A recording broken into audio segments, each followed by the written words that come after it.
आइए बाबू, अब स्टार्ट करते हैं हम लोग।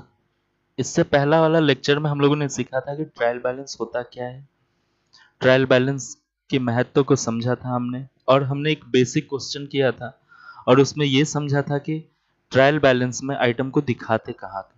समझे? तो उसमें क्या सीखे थे कि जितने भी एसेट्स होते हैं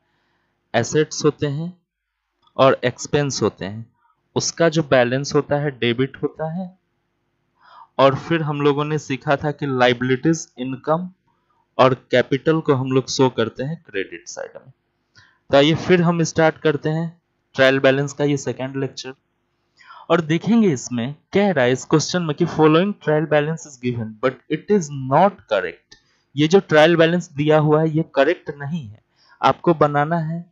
प्रिपेयर करेक्ट ट्रायल बैलेंस, आपको करेक्ट करना है ट्रायल बैलेंस। तो सोचो आप एक अकाउंटेंट हो और आपसे पहले वाला अकाउंटेंट क्या किया है कि ट्रायल बैलेंस गलत बना के चला गया, और आप अभी जस्ट ज्वाइन किए हो, तो कंपनी आपसे कह रही है कि आप एक करेक्ट ट्रायल बैलेंस बनाओ। हाँ, तो देखो बिल्डिंग, और यहां दिया हुआ है बाबू डेबिट बैलेंस और यहां दिया हुआ है क्रेडिट बैलेंस। तो बिल्डिंग का तो बैलेंस ठीक है क्योंकि एसेट है, बिल्डिंग एसेट है, और एसेट का देखो, एसेट का डेबिट बैलेंस होता है, तो बिल्डिंग तो तुम्हारा ठीक है। तो यहां लिखेंगे क्या, देखो बिल्डिंग, और बिल्डिंग का बैलेंस ठीक दिया हुआ है 3 लाख का। हाँ, क्योंकि एसेट है और एसेट्स का बैलेंस डेबिट ही होता है, इसीलिए ये ठीक है। हाँ,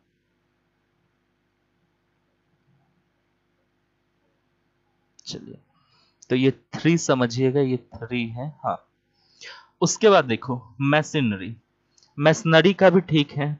हाँ, क्योंकि मैशिनरी भी क्या है, एसेट है, और एसेट का बैलेंस डेबिट होता है,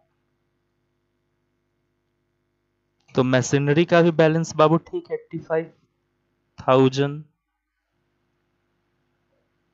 उसके बाद बात करते हैं रिटर्न आउटवर्ड। तो देखो रिटर्न आउटवर्ड क्या होता है, तो ध्यान से देखिएगा, हम आपको इससे पहले वाला वीडियो में बता चुके हैं कि जब हम बाहर की ओर किसी चीज को रिटर्न करते हैं, तो बाहर की ओर किस चीज को रिटर्न करेंगे बाबू, तो देखो अगर हम सामान खरीदते हैं तो ये होता है परचेज, और इसी परचेज को जब हम बाहर की ओर रिटर्न करेंगे तो इसको बोलते हैं परचेज रिटर्न। तो परचेज का बैलेंस क्या होता है, डेबिट बैलेंस होता है, और परचेज रिटर्न का बैलेंस क्या होना चाहिए, क्रेडिट बैलेंस होना चाहिए, है कि नहीं? परचेज का बैलेंस डेबिट होता है, तो फिर हमारा परचेज रिटर्न का बैलेंस क्या होना चाहिए, क्रेडिट होना चाहिए। तो ये देखिए, ये फिर गलती है। हाँ, ये क्या है, गलती है। परचेज रिटर्न है ये, तो रिटर्न आउटवर्ड का बैलेंस जो होना चाहिए वो क्रेडिट में होना चाहिए। तो रिटर्न आउटवर्ड का बैलेंस 13,000 कहाँ होना चाहिए बेटे, क्रेडिट में रिकॉर्ड होना चाहिए। फिर इसके बाद देखते हैं बैड डेब्ट्स। बैड डेब्ट्स क्या होता है, ये बिजनेस के लिए एक्सपेंस है, समझ गए ना, जो पैसा डूब जाता है। तो देखो बैड डेब्ट्स एक्सपेंस का बैलेंस कहाँ जाता है, डेबिट में। तो इस प्रकार से ये वाला जो है बैड डेब्ट्स का बैलेंस डेबिट में चला जाएगा, कितना है 14,000। उसके बाद पांचवा एंट्री फिर हम देखेंगे कैश। कैश ठीक है, एसेट है, तो डेबिट बैलेंस होगा। तो कैश का कितना है बाबू, 2,000, तो ये अपने जगह सही बैलेंस दिया हुआ है, डेबिट में ही है। डिस्काउंट रिसिव्ड, ये क्या होता है बाबू, ये इनकम होता है। इनकम का बैलेंस डेबिट नहीं होता। देखो लाइबिलिटीज इनकम और कैपिटल का बैलेंस क्रेडिट होता है, तो इनकम का बैलेंस क्रेडिट में जाता है, और ये अकाउंटेंट ने गलती से क्या कर रखा है, डेबिट कर रखा है। तो देखो डिस्काउंट रिसिव्ड, इसका बैलेंस कहां जाना चाहिए, 15,000 क्रेडिट में। तो एक ये गलती थी, है ना, एक ये गलती थी। उसके बाद बैंक ओवरड्राफ्ट, बैंक से जब ज्यादा निकाल लेते हैं तो ये होता है लाइबिलिटीज। तो लाइबिलिटीज का बैलेंस देख रहे हो ना, कहां जाएगा, क्रेडिट में। तो बैंक ओवरड्राफ्ट जो हुआ है, तो ये बैलेंस जाएगा क्रेडिट में 50,000 का। हाँ, तो ये गलती से उन्होंने क्या कर रखा है, डेबिट कर रखा है, इसको ठीक करेंगे। हाँ, क्रेडिटर, क्रेडिटर भी बाबू क्या होता है, लाइबिलिटीज होता है, और लाइबिलिटीज का बैलेंस डेबिट में दे रखा है। ये कहाँ जाना चाहिए, देखो लाइबिलिटीज जाता है क्रेडिट में, तो हमें क्या करना होगा, इसको ठीक करना होगा। क्रेडिटर, और क्रेडिटर का जो डेबिट में बैलेंस दिया हुआ है 2,50,000, इसको क्रेडिट में भेजना होगा। हाँ, 2,50,000 को। उसका परचेज, परचेज क्या है, एक्सपेंस है, तो ये तो ठीक है। एक्सपेंस का बैलेंस देखो डेबिट में ही रिकॉर्ड होता है, इसीलिए ये डेबिट में है, ठीक है। हाँ, तो देखो परचेज तुम्हारा कितना, 5,00,000, तो ये ठीक है अपने जगह। हाँ, उसके बाद कैपिटल, कैपिटल का ठीक है, क्रेडिट में ही बैलेंस होता है, तो एकदम सही है। हाँ, देख रहे हैं ना, कैपिटल क्रेडिट में है तो ठीक है। कैपिटल का 3,68,000। इसके बाद फर्नीचर, फर्नीचर क्या होता है बाबू, एसेट होता है। तो देखिए, तो फर्नीचर एसेट होता है, एसेट का डेबिट बैलेंस होता है, लेकिन ये क्रेडिट में दे रखा है, तो ये गलती है। हाँ, तो इसको ठीक करना पड़ेगा। हम लोगों ने ठीक कर लिया डेबिट करके। सेल्स, सेल्स इनकम होता है, ठीक है क्रेडिट में। हाँ, तो देखिए सेल्स इनकम होता है, इस वजह से ये ठीक है, क्रेडिट में ही होना चाहिए था, और क्रेडिट में ही है, 5,20,000। उसका डेटर, डेटर मतलब होता है एसेट, तो एसेट का बैलेंस तो बाबू डेबिट में होना चाहिए था, ये क्रेडिट में दे रखा है, तो ये गलती है। हाँ, तो इस गलती को हम लोग ठीक करेंगे। डेटर्स कितने का है, 3,00,000। उसके बाद इंटरेस्ट रिसिव्ड, अब देखो इंटरेस्ट रिसिव्ड इनकम होता है। हाँ, तो ठीक है क्रेडिट में है। हाँ, इंटरेस्ट रिसिव्ड कितना है, 13,000। हाँ, तो चलो 13,000 हम लोग यहाँ क्रेडिट में दिया हुआ, ठीक है।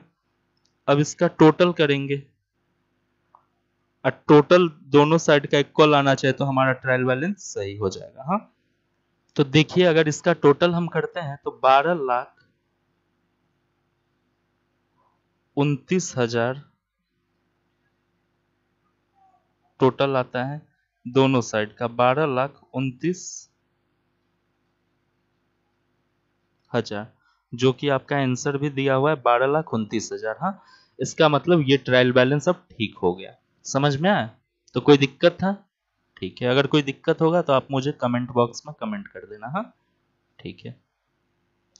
चलिए अब देखते हैं हम लोग नेक्स्ट क्वेश्चन। हाँ, और इस नेक्स्ट क्वेश्चन में क्या है, देखिएगा इसमें क्या है जो अलग है सभी क्वेश्चन से, तो इस बात पे थोड़ा सा ध्यान देना है। हाँ, तो बाबू देखिए इस क्वेश्चन में दिया हुआ है कॉस्ट ऑफ गुड सोल्ड, और देखिएगा कॉस्ट ऑफ गुड सोल्ड बराबर जो फॉर्मूला होता है, ये होता है opening stock plus purchase minus closing stock, यानी कॉस्ट ऑफ गुड सोल्ड बराबर opening stock plus purchase minus closing stock, ये फॉर्मूला आता है। तो जब क्वेश्चन में कॉस्ट ऑफ गुड सोल्ड दिया रहेगा, तो एक बात का ध्यान रखना है, तो कॉस्ट ऑफ गुड सोल्ड का मतलब होता है कि बेचे गए माल का लागत, यानी जो भी माल बेचा गया उसकी कॉस्ट। तो इसके अंदर ओपनिंग स्टॉक तो आ ही जाएगा, समझ गया ना, कॉस्ट ऑफ गुड सोल्ड में ओपनिंग स्टॉक और परचेज तो आ ही जाता है। आता क्या नहीं है, तो क्लोजिंग स्टॉक नहीं आता है। तो जब क्वेश्चन में कॉस्ट ऑफ गुड सोल्ड दिया रहे, तो ओपनिंग स्टॉक और परचेज को नहीं दिखाएंगे। किसको नहीं दिखाएंगे बाबू, ओपनिंग स्टॉक और परचेज को नहीं दिखाएंगे। Don't show in the trial balance. Trial balance में बाबू नहीं दिखाएंगे। और बच क्या जाता है, देखो क्लोजिंग स्टॉक को लिया गया है क्या, कॉस्ट ऑफ गुड सोल्ड निकालते टाइम पे तो नहीं, क्लोजिंग स्टॉक को माइनस कर दिया है। तो क्लोजिंग स्टॉक को दिखाएंगे किस साइड में दिखाएंगे, तो asset side of trial balance. यानी कहां शो करना है, तो देखो show asset side of trial balance. समझ गए ना। तो यहां से देखिएगा, यहां से लेके यहां तक क्लोजिंग स्टॉक का है। तो क्लोजिंग स्टॉक को कहां शो करना है बाबू, asset side of trial balance, क्योंकि स्टॉक मतलब क्या होता है, एसेट्स। जो माल साल के अंत में नहीं बिका है उसको बोलते हैं क्लोजिंग स्टॉक। और जब हम कॉस्ट निकालने हैं तो इतना का माल बिका ही नहीं, क्लोजिंग स्टॉक वाला मेरा बिका ही नहीं, तो क्या उसको हम कॉस्ट में शामिल करेंगे, कॉस्ट ऑफ गुड सोल्ड है ये, जो माल बिका है केवल उसी का कॉस्ट बताना है। तो ये माल तो बिका ही नहीं, तो इसका कॉस्ट कैसे इंक्लूड करेंगे हम कॉस्ट ऑफ गुड सोल्ड में। इसीलिए इसको साइड कर देते हैं और इसको ट्रायल बैलेंस में शो करते हैं एसेट साइड में। आया बात समझ में। तो देखिए अब कॉस्ट ऑफ गुड सोल्ड है, तो कॉस्ट ऑफ गुड सोल्ड क्या होता है, एक्सपेंस होता है, समझे। तो इसको कहां दिखाएंगे बाबू, डेबिट में दिखाएंगे। तो देखो, तो कॉस्ट ऑफ गुड सोल्ड को दिखाएंगे हम डेबिट में 1,50,000 का। उसके बाद क्लोजिंग स्टॉक को कहां दिखाएंगे, इसको भी दिखाएंगे एसेट साइड में। क्लोजिंग स्टॉक कितना है, 40,000 का है। तो देखो अब क्या किया गया है, तो मिस्टेक किया गया है, मिस्टेक किया गया इस ट्रायल बैलेंस को बनाने में। देख रहे हैं ना, क्लोजिंग स्टॉक है एसेट और उसको कहां दिखा दिया है, क्रेडिट में। तो आपको तो पता है कहां कहां दिखाना है, किसको दिखाना है। देखो, तो एसेट्स और एक्सपेंस को दिखाना है डेबिट में, और लाइबिलिटीज इनकम और कैपिटल को दिखाना है क्रेडिट में। इसी फॉर्मूला पे पूरा ट्रायल बैलेंस सॉल्व हो जाता है, समझे। तो आप तो ये मिस्टेक नहीं करेंगे, समझ में आया ना। तो ध्यान से देखिएगा, डेटर क्या होता है बाबू, एसेट होता है। फिर इसको कहां दिखाएंगे, डेबिट में। देखो कितने का डेटर दिखाओगे, 60,000। गलती से इन्होंने क्रेडिट कर रखा है एसेट्स के बैलेंस को, तो हम इसे सुधार करेंगे और डेबिट में ले आएंगे। चौथा, क्रेडिटर। क्रेडिटर ठीक है, हाँ लाइबिलिटीज होता है, तो लाइबिलिटीज का बैलेंस क्रेडिट होता है, तो ये ठीक है। हाँ, क्रेडिटर। और कितने का है क्रेडिटर, 30,000 का है, जो कि क्रेडिट में ही शो किया गया है। फिर पांचवा देखते हैं बाबू, फिक्स एसेट्स। ये भी ठीक है, एसेट है, एसेट्स का बैलेंस डेबिट होता है, तो ठीक रिकॉर्डिंग हुआ है। फिक्स एसेट्स 50,000 का डेबिट होगा। उसके बाद में फिर बाबू देखते हैं ओपनिंग स्टॉक।